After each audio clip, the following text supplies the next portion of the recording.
Sumainyo ang Panginoon. At sumayo rin. Ang mabuting balita ng Panginoon ayon kay San Lucas. Papuri sa iyo, Panginoon.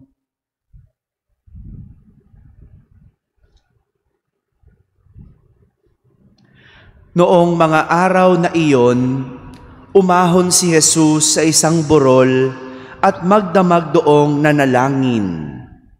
Kinaumagahan, tinawag niya ang kanyang mga alagad at pumili siya ng 12 sa kanila na tinawag niyang mga apostol.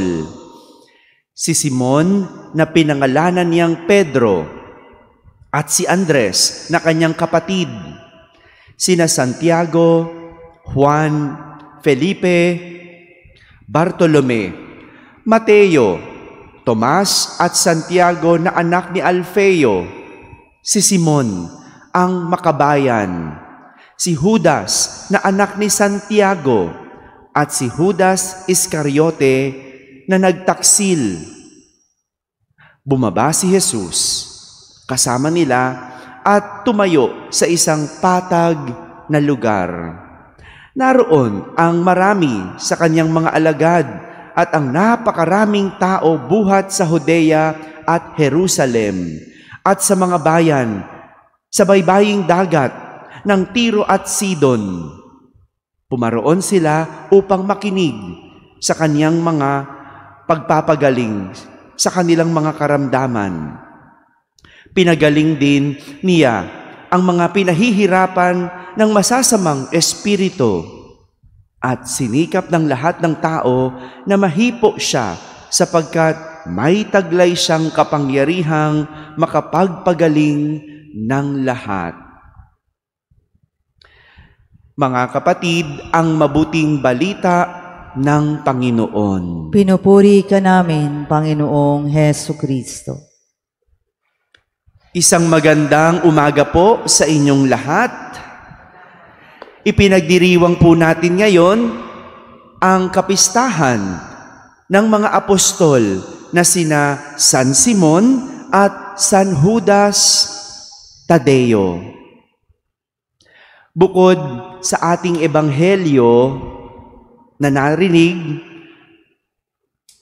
kung saan pinangalanan ang dalawang mga santong ito o dalawang mga apostol na ito, kakaunti lang ang naisulat tungkol kina San Simon at San Judas Tadeo. We heard in our gospel, the calling of the 12, tinawag ang 12 alagad o apostol. Pinili 12. Dito lang halos natin maririnig yung mga pangalang San Simon at San Judas Tadeo. Si San Simon ay isang masigasig na revolusyonaryo. Ano ba yung revolusyonaryo sa panahon natin ngayon? Yung mga mga makabayan, yung mga nagrarally, no? Na ang layunin ng kanyang grupo ay maghimagsik laban sa imperyo ng Roma na sumasakop sa Jerusalem noong mga panahong iyon. May idea tayo kung ano ang mga revolusyonaryo. May idea tayo kung ano yung mga madalas mag-rally.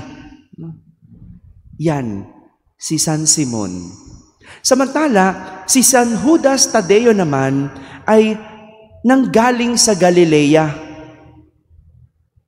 Sinasabi na magkasama sila ni San Simon na nangaral ng mabuting balita mula Mesopotamia hanggang Persya. At sa kanilang mga pangangaral, sila ay hinuli at namatay para sa pananampalataya. Kaya naman sila ay mga martir.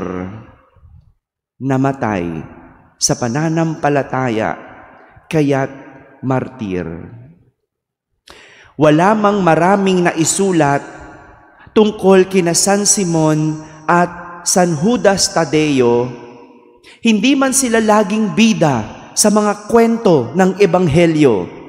Di tulad ni Pedro, laging kilala na malapit kay Jesus. Hindi tulad ni San Juan na siyang pinakamamahal ni Jesus. Itong dalawang ito, hindi laging bida sa kwento. Ngunit, hindi naging dahilan ito para hindi nila gampanan ang kanilang pagiging mga apostol ni Jesus. Hindi kilala, hindi bida, pero ginampanan nila ang pagiging apostol ni Jesus. Sa katahimikan at sa hindi pagkakakilanlan, sila ay nagtrabaho. Kaya masasabi nating sila ay mga silent workers. At dito natin hahangaan ang dalawang apostol na ito, dalawang santong ito, dahil hindi nakadepende ang kanilang pagkilos sa pagkilala ng iba. Marami sa atin, konting kibot, kailangan nalalaman ng lahat. Tumutulong sa kapwa, kailangan mapikturan. Marami yan sa panahon ngayon. Kakabagyo lang, di ba? Kakabagyo lang, malapit ng eleksyon, kaya konting kibot, may picture. Magpapa-feeding, may tarpaulin. Kailangan nakikita ng iba. Ang ilan, hindi kikilos hanggat walang nakatingin. Kaya nga, kapag nandyan yung amo, andyan ang boss, dyan busy. Pero kapag wala ang amo, hindi kumikilos. Hindi kumikilos. Kaya nga, si San Judas Tadeo o si Saint Jude Thaddeus ay naging patron ng mga imposibleng kaso, impossible cases, ay dahil nagsimula ang debosyon sa kanya dahil walang nagdadasal sa kanya. Dahil nabahiran ang pangalang Judas. Yung pangalang Judas, ano unang naiisip po ninyo? Diba? Si Judas Iscariote, yung nagkanulo. Kaya kakaunti ang nananalangin sa kanya. At dahil dito, tanging ang mga sumusubok lang.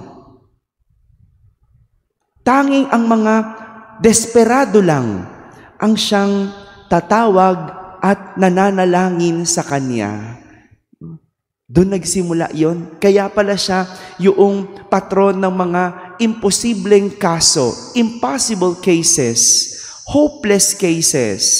Ngayon, kilala na siya dahil doon. Pero nagsimula yon dahil walang nakakakilala sa kanya. Ganyan ang sinasabi sa atin ng ating pagdiriwang ngayon. Bilang mga nanay, hindi naman kayong laging bida sa kwento. Kadalasan nga, kontrabida ang mga magulang sa mga anak. Diba? Ganyan. No? Gusto mo lang naman mapagtapos ang anak. Gusto mo lang naman mapabuti ang anak. Kaya lagi mong pinapangaralan. Pero, sa kwento ng mga anak, hindi kayong bida. Kontrabida. Magiging bida lang kayo pag huli na. No? Pag na-realize na nila, kaya pala. Ganun palang tinuturo nila. At marami sa atin ganito. Nagtatrabaho hindi para makilala ng tao. Nagtatrabaho para hindi purihin ng mga tao. Nagtatrabaho tayo dahil meron tayong kailangang gampanan. Yan sina San Simon at San Judas Tadeo. Mga kapatid, our worth does not depend on others, but on how much we can do for others. Ang ating kahalagahan ay hindi nakadepende sa tao, kundi sa kung ano ang magagawa natin para sa mga tao. Amen.